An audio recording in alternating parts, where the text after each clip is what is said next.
थोड़ा सा बेहतर होते हुए जरूर नजर आ रहे हैं, लेकिन अभी संभावनाएं काफी बड़ी हैं।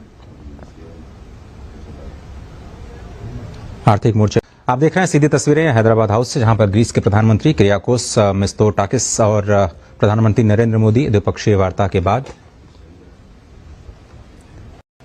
तस्वीरों के लिए सामने आए। और अब आप जैसा कि जानते हैं कि रायसीना डायलॉग में मुख्य अतिथि के तौर पर ग्रीस के प्रधानमंत्री भारत 2 दिनों की यात्रा पर आए हुए हैं। आज सुबह उनका औपचारिक स्वागत किया गया और द्विपक्षीय वार्ता काफी अहम। उससे पहले उन्होंने बयान में कहा कि वो दोनों देशों के बीच आर्थिक संबंधों को और मजबूत करना चाहते हैं। ग्रीस में अभी बदल रहा है, उसको लेकर वो कई सारी चीजें हैं जिनको लेकर कहीं ना कहीं बातचीत होगी। और हमारे साथ में इस वक्त अमृतपाल हमारे संवाददाता जुड़ गए हैं। अमृतपाल, जिस तरीके से हम ये तस्वीरें देख रहे हैं, कहीं ना कहीं द्विपक्षीय वार्ता जिससे आगे आने वाले समय में ग्रीस और भारत के जो आपसी संबंध है वो और मजबूत होते हुए नजर आएंगे। जी बिल्कुल, जो स्ट्रेटेजिक पार्टनरशिप है उसको अगले लेवल पर कैसे लेके जाया जाए। जब प्रधानमंत्री पिछले साल ग्रीस गए थे तो दोनों मुल्कों ने अपनी पार्टनरशिप को एनहांस किया था स्ट्रेटेजिक पार्टनरशिप के लेवल पर। अब इसको और मजबूत कैसे किया जाए सभी एरियाज में, इकोनॉमिक कोऑपरेशन पे, मैरिटाइम सिक्योरिटी पे, खास करके जो India middle east Europe economic corridor है उसको, उसमें ग्रीस जो एक इम्पोर्टेंट रोल प्ले कर सकता है क्योंकि वो गेटवे है यूरोप का। दोनों देशों ने मेडिटेरेनियन और पैसिफिक इंडो पैसिफिक में एक रूल्स बेस्ड ऑर्डर की बात की थी। तो ये सब चीजें आज इस बायलैटरल मुलाकात में डिस्कस होंगी और इस वार्ता में डिस्कस होंगी। फिर इकोनॉमिक टाइज को स्ट्रेंथन कैसे किया जाए शिप बिल्डिंग एरियाज में, और जो इन्वेस्टमेंट्स एक दूसरे के कंट्री में और ट्रेड को कैसे ऊपर लेके जाया जाए। तो ये सब बातें इस वार्ता में डिस्कस हो रही हैं। जी अमृतपाल, ये जो दोनों देशों के आपसी संबंध जो है वो और मजबूत हो रहे हैं, इससे क्या बाकी अन्य देशों पर भी इसका असर पड़ेगा आगे आने वाले समय में? बिल्कुल बिल्कुल, मेडिटेरेनियन का एक बहुत अहम हिस्सा, बहुत अहम मुल्क ग्रीस है। भारत अपनी जो गल्फ के थ्रू मेडिटेरेनियन में आउटरीच और बढ़ा रहा है क्योंकि भारत चाहता है कि यूरोप के साथ रिलेशंस नेक्स्ट लेवल तक जाएं। आप जानती हैं यूरोप के साथ FTA नेगोशिएट हो रहा है, उसमें ग्रीस एक बड़ा इंपॉर्टेंट रोल प्ले कर सकता है। तो सिर्फ ये बायलैटरली नहीं इम्पोर्टेंट है, बायलैटरली तो इम्पोर्टेंट है ही, पर उससे बढ़कर गेटवे टू यूरोप और मेडिटेरेनियन इकोनॉमीज के साथ भारत अपनी जो बदल रहा है उसको लेकर वो कई सारी चीजें हैं जिनको लेकर कहीं ना कहीं बातचीत होगी। और हमारे साथ में इस वक्त अमृतपाल हमारे संवाददाता जुड़ गए हैं। अमृतपाल, जिस तरीके से हम ये तस्वीरें देख रहे हैं, कहीं ना कहीं द्विपक्षीय वार्ता जिससे आगे आने वाले समय में ग्रीस और भारत के जो आपसी संबंध है वो और मजबूत होते हुए नजर आएंगे। जी बिल्कुल, जो स्ट्रेटेजिक पार्टनरशिप है उसको अगले लेवल पर कैसे लेके जाया जाए। जब प्रधानमंत्री पिछले साल ग्रीस गए थे तो दोनों मुल्कों ने अपनी पार्टनरशिप को एनहांस। आप देख रहे हैं सीधी तस्वीरें हैदराबाद हाउस से, जहां पर ग्रीस के प्रधानमंत्री किरियाकोस मित्सोटाकिस और प्रधानमंत्री नरेंद्र मोदी द्विपक्षीय वार्ता के बाद तस्वीरों के लिए सामने आए। और अब आप जैसा कि जानते हैं कि रायसीना डायलॉग में मुख्य अतिथि के तौर पर ग्रीस के प्रधानमंत्री भारत 2 दिनों की यात्रा पर आए हुए हैं। आज सुबह उनका औपचारिक स्वागत किया गया और द्विपक्षीय वार्ता काफी अहम। उससे पहले उन्होंने बयान में कहा कि वो दोनों देशों के बीच आर्थिक संबंधों को और मजबूत करना चाहते हैं। ग्रीस में अभी आर्थिक मोर्चे पर बड़ी समस्याएं हैं और दोनों देशों के बीच में व्यापारिक जो संबंध है वो थोड़ा सा बेहतर होते हुए जरूर नजर आ रहे हैं, लेकिन अभी संभावनाएं काफी बड़ी हैं। आर्थिक मोर्चा आप देख रहे हैं सीधी तस्वीरें हैदराबाद हाउस से, जहां पर ग्रीस के प्रधानमंत्री किरियाकोस मित्सोटाकिस और प्रधानमंत्री नरेंद्र मोदी द्विपक्षीय वार्ता के बाद तस्वीरों के लिए सामने आए। और अब आप जैसा कि जानते हैं कि रायसीना डायलॉग में मुख्य अतिथि के तौर पर ग्रीस के प्रधानमंत्री भारत 2 दिनों की यात्रा पर आए हुए हैं। आज सुबह उनका औपचारिक स्वागत किया गया और द्विपक्षीय वार्ता काफी अहम। उससे पहले उन्होंने बयान में कहा कि वो दोनों देशों के बीच आर्थिक संबंधों को और मजबूत करना चाहते हैं। ग्रीस में अभी आर्थिक मोर्चे पर बड़ी समस्याएं हैं और दोनों देशों के बीच में व्यापारिक जो संबंध है वो थोड़ा सा बेहतर होते हुए जरूर नजर आ रहे हैं, लेकिन अभी संभावनाएं काफी बड़ी हैं। आर्थिक मोर्चा आप देख रहे हैं सीधी तस्वीरें हैदराबाद हाउस से, जहां पर ग्रीस के प्रधानमंत्री किरियाकोस मित्सोटाकिस और प्रधानमंत्री नरेंद्र मोदी द्विपक्षीय वार्ता के बाद तस्वीरों के लिए सामने आए। और अब आप जैसा कि जानते हैं कि रायसीना डायलॉग में मुख्य अतिथि के तौर पर ग्रीस के प्रधानमंत्री भारत 2 दिनों की यात्रा पर आए हुए हैं। आज सुबह उनका औपचारिक स्वागत किया गया और द्विपक्षीय वार्ता काफ़ी अहम। उससे पहले उन्होंने बयान में कहा कि वो दोनों देशों के बीच आर्थिक संबंधों को और मजबूत करना चाहते हैं। ग्रीस में अभी आर्थिक मोर्चे पर बड़ी समस्याएं हैं और दोनों देशों के बीच में व्यापारिक जो संबंध है वो थोड़ा सा बेहतर होते हुए ज़रूर नज़र आ रहे हैं, लेकिन अभी संभावनाएं काफ़ी बड़ी हैं। आर्थिक मोर्चे आप देख रहे हैं सीधी तस्वीरें हैदराबाद हाउस से, जहां पर ग्रीस के प्रधानमंत्री किरियाकोस मित्सोटाकिस और प्रधानमंत्री नरेंद्र मोदी द्विपक्षीय वार्ता के बाद तस्वीरों के लिए सामने आए। और अब आप जैसा कि जानते हैं कि रायसीना डायलॉग में मुख्य अतिथि के तौर पर ग्रीस के प्रधानमंत्री भारत 2 दिनों की यात्रा पर आए हुए हैं। आज सुबह उनका औपचारिक स्वागत किया गया और द्विपक्षीय वार्ता काफ़ी अहम। उससे पहले उन्होंने बयान में कहा कि वो दोनों देशों के बीच व्हाइट सीमेंट तो व्हाइट सीमेंट ही होता है ना? No, wrong.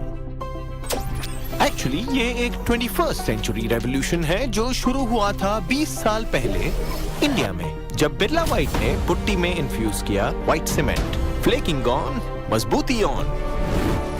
वाह, इंडिया में ऐसा टेक व्हाइट सीमेंट वाटरप्रूफिंग में भी। दीवारों पे लगाओ, सीपेज भगाओ। Seepguard waterproofing solutions. ये देखिए, व्हाइट सीमेंट के मैजिक से बनाया प्राइमर कोट प्राइमर। प्लास्टर ढके, पेंट निखरे। व्हाइट सीमेंट को कोई भी रोल दे दो, एकदम वर्सेटाइल, बिल्कुल हमारी तरह।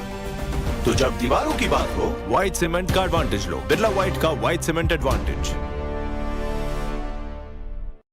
Environmental pollution contributed to the deaths of about Issues 9 in million India people. is air pollution.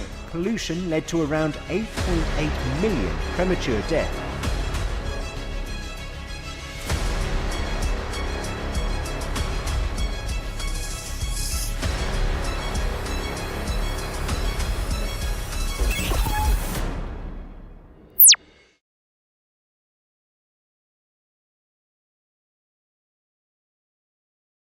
सीधी तस्वीरें हैदराबाद हाउस से, जहां पर ग्रीस के प्रधानमंत्री किरियाकोस मित्सोटाकिस और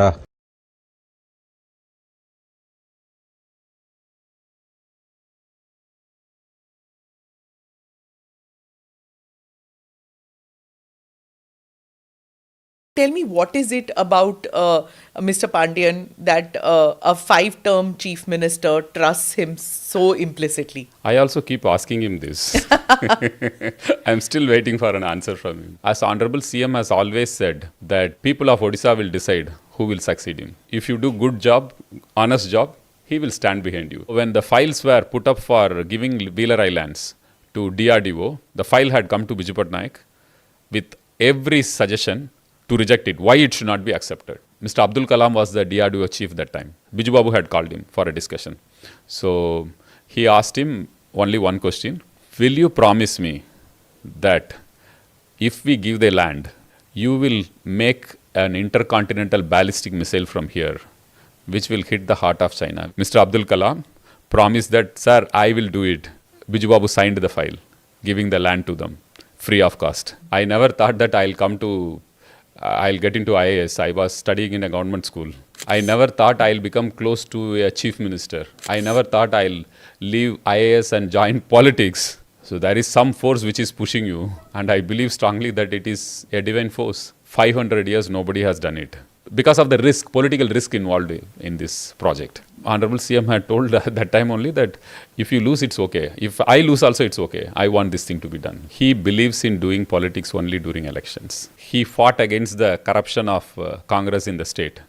So I don't see any scope for the chief minister to think about an alliance with Congress. 9 years back almost, there were these rumors, health rumors about the chief minister. Whenever any cabinet minister, union cabinet minister, the chief minister will meet, call on or some meeting mein, first they, how is your health, Naveen Babu? Oh, I'm fine. I don't have any problem. Then Jay told that your health is not good. It hit CM. There was articles, there were social media posts, everything about how bad the chief minister's health is and how he should find somebody to take over the party and the government. And that is when the chief minister decided it's high time that we move away from people whom we once trusted. I am not working as an officer there. I'm working on the directions of the Chief Minister. In Chief Minister office, all departments are under the Chief Minister. Every cabinet note comes to the Chief Minister office for approval. He is the boss. Oh, goodness. Yeah, good woman. I mean, for my first interview, perhaps. Yeah, the lizard. I thought it's a bird, but I believe it's a... I think it's a lizard. So, good omen. Yeah. So, I'm going to get like 1 million hits for this interview, that means. बोला कौन है? मैं पर हुआ क्या? बिजली का bill नहीं भरा और पूछता है हुआ क्या? अभी बिल भर, नहीं तो काट डालूंगा लिटिल। जल्दी से ऐप डाउनलोड कर। बिल तो भर दिया था, फिर डर क्यों रहे हो? हाँ, नकली चाकू, नकली बिल। यूपीआई कहता है कोई भी अनजान ऐप डाउनलोड ना करें, अपने पैसे का ख्याल खुद रखें। चलिए, आपको पनवेल नहीं जाना है। पनवेल? हाँ, निकलिए। सिर्फ बोला। ये वीडियो शेयर करो और अपने आसपास के भोले को बचाओ।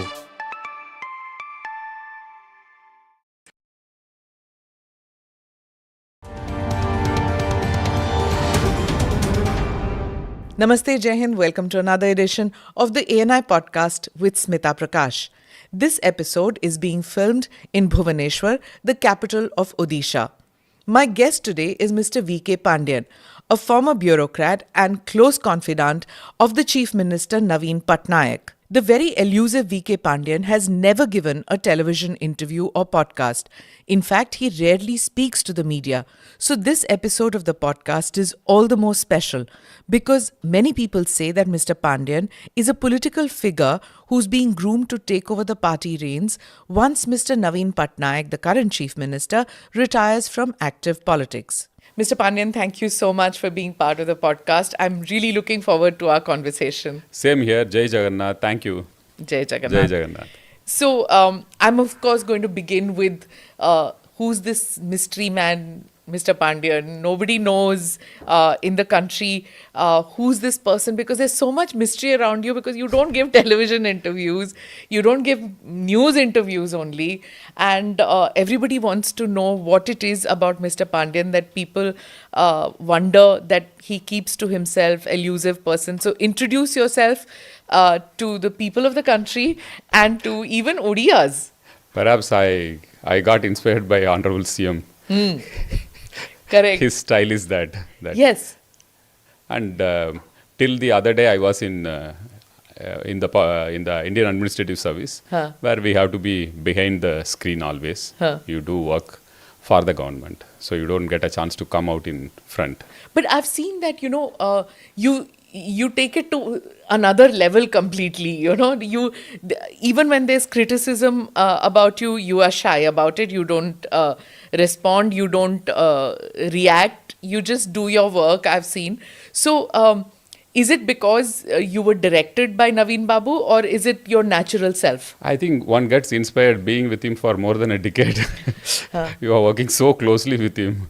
You get to see how he reacts to situations, how he reacts to criticism.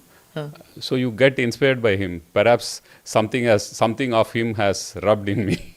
But he has a number of years of experience. You're a young bureaucrat, and you were posted in tough areas like in Kalahandi and all that. It was like phenomenal work that you did.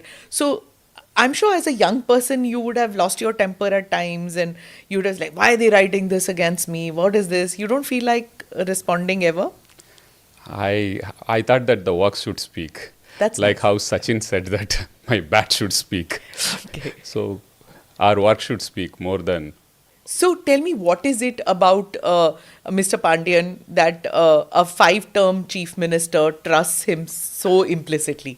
I also keep asking him this. I'm still waiting for an answer from him. Okay.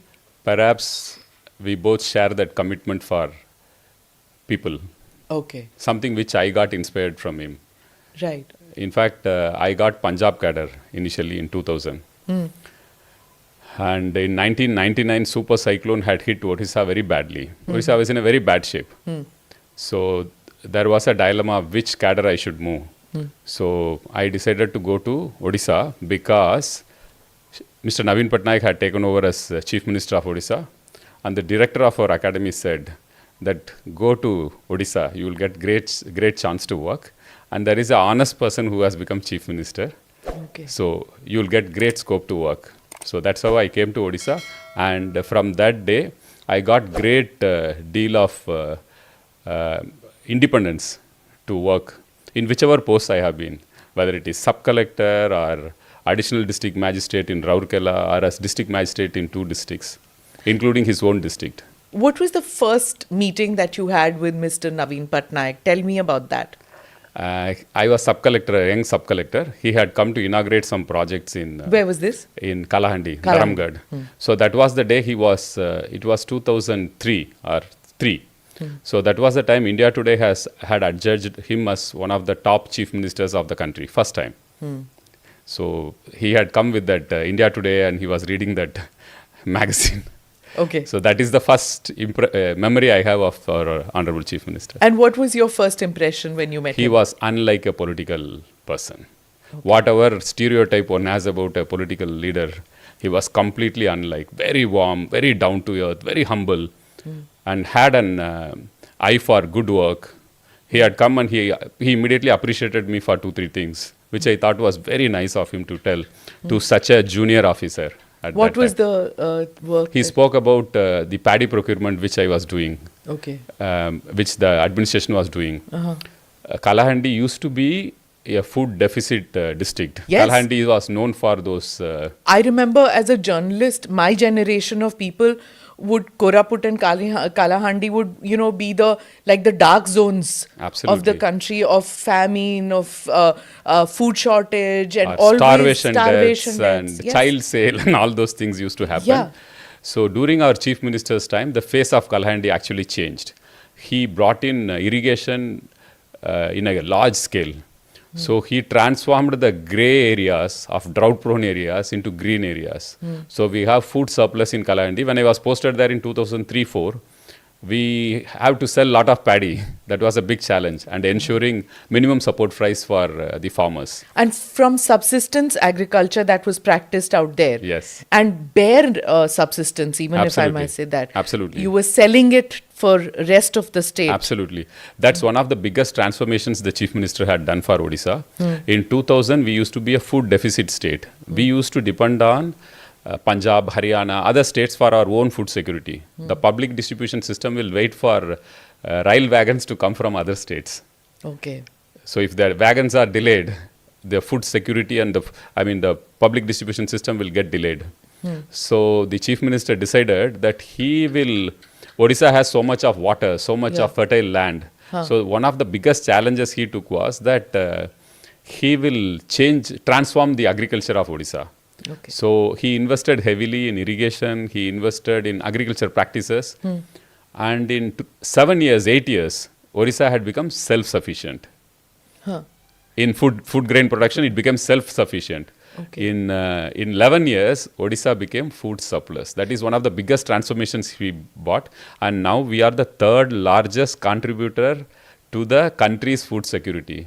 So from a food insecure state, Odisha has become a food surplus state. Contributing to absolutely. The 3rd biggest contributor. Okay. So the steps that he took, did he have, were the people of Odisha completely on board? Was his political party completely on board when he was bringing these transformative changes? I think people were very happy with whatever he was doing in every field.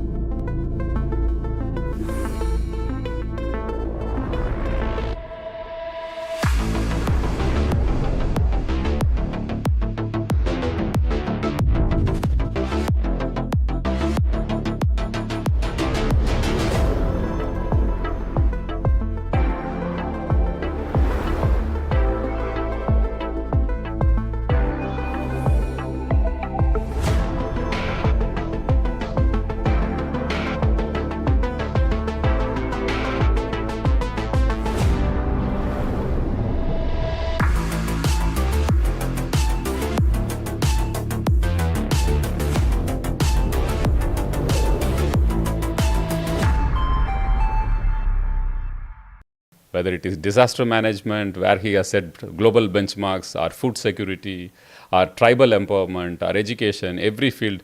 That is why perhaps he got pro-incumbency instead of anti-incumbency, which sets in, even after one term, anti-incumbency sets in. Yeah. He is now 5-term chief minister, and in every election, his margins go high, his vote percentage is going high, and perhaps he will repeat the same in 2024 as well. Okay. So I wanted to ask you this, when Naveen Babu started his career in politics, everybody was like, oh, he's not a son of the soil, he's anglicized, he doesn't speak the language. So this kind of talk was done. But somehow, as you said, that there's no anti-incumbency with him. People of Odisha not just forgive him, not just accept him, they embrace him despite him not being one of the, like I said, son of the soil. So how does that work? How are people of Odisha not so parochial, should I say, or so language chauvinistic that they want somebody who speaks fluent, pure Odia? I think language is to connect with people, the masses. He does it very well. In spite of whatever limitation one will accuse him of speaking the language, he connects with people the best. And that's what works in democracy. Correct. His language is the language of people. He speaks from his heart, which people appreciate. He doesn't have anything to hide. He's so transparent that people love him for what he is. So even with you, it's like that, right? Because you're a Tamilian by birth.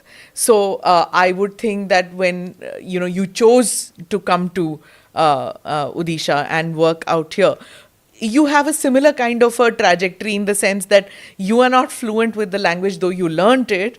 But again, you've managed to work out here for so many years now. So when you come to Odisha only, you are asked to write an exam. You have to clear an exam of 8th standard or something. Then you clear the exam, then you take up posts here in the state. So I think language is not a limitation if you know people and you understand their issues. You solve their issues. People are more concerned about how transparent one is with them and how committed are they to their cause. I think that really works, and that's an inspiration one gets from the chief minister as well. But even though I won't agree that he is not so fluent, I'm talking about when he came to politics. Oh, that time, yeah. At that time, he was like, he was considered like, somebody not accustomed to, living here in Odisha. Yeah. He'd come from outside, and he had, even his English was, anglicized English. So I think he used all those things as his strength. Yeah. He was very fresh. He was open to ideas, and he saw everything with an open mind, which is very rare in a political situation. You come with preconceived notions, preconceived ideas. He was fresh in politics.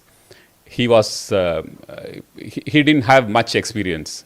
So he came with open ideas, open mind. So that also helped him to a great extent. So when you worked with him, initially, if you remember, even the politicians of Odisha used to say that, he relies more on bureaucracy, not so much on politicians, not even his own party. He wants his work done by the bureaucracy, and he will ignore some of the criticism or some of the ideas that come from his own party workers. So how did bureaucracy respond at that time? The reason I ask is because it's a problem that many chief ministers face, how to balance the needs and aspirations of the political class and how to get things delivered by the bureaucracy. So how did Naveen Babu deal with the bureaucracy? I think he supports good work, transparent work. He stands behind you. I can give an example of what happened with me when I was a young sub-collector in Dharamgarh in 2003, Kalahandi, 2003-04. I was going all out against rice millers who are doing mischief in ensuring minimum support price. So I was going really hard on them. So all of them joined together and came in 2003 to the state headquarters and met the food and civil supplies minister. That time it used to be a coalition government between BJP and BJD. So the coalition minister, I think he was from BJP.